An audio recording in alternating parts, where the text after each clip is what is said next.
Une casserole contient 2 litres d'eau à 20 degrés. On la chauffe avec une plaque électrique de 2000 watts pendant 3 minutes. Est-ce que c'est suffisant pour atteindre l'ébullition? Et pour répondre à cette question, on vous donne la capacité thermique massique de l'eau que maintenant vous devez connaître. Alors comme dans cet exercice, on a une puissance électrique, c'est plus facile de le résoudre en passant par l'énergie interne. Donc la première chose à faire, c'est fixer le système. Le système, c'est naturellement l'eau de la casserole qui va être réchauffée soit par échange thermique, soit par travail.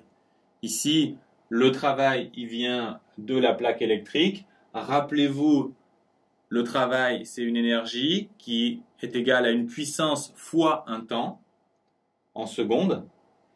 Et la casserole ne reçoit pas de transfert thermique de l'extérieur. Elle n'est pas chauffée par l'air et on suppose qu'elle chauffe pas l'air. Donc on va supposer Q égale 0.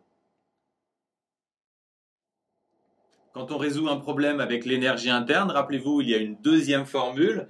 Delta E égale la masse du système fois sa capacité thermique massique fois élévation de température.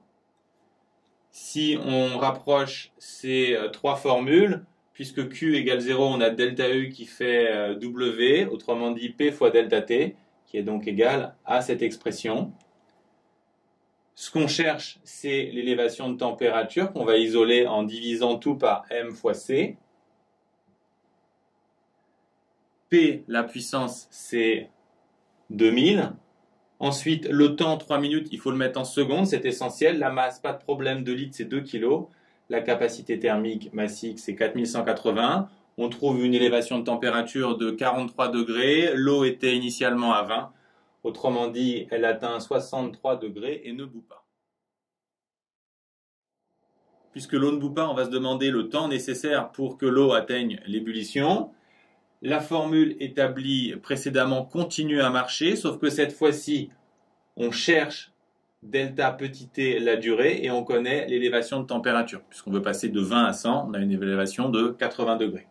On cherche la durée, donc on va tout diviser par P.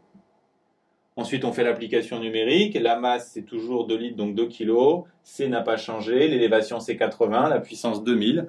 On fait l'application numérique et on trouve 5 minutes 34 secondes.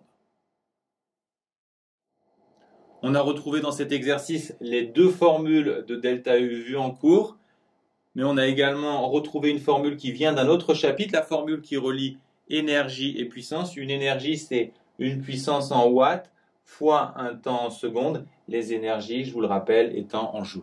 Formule indispensable pour débloquer de nombreuses situations.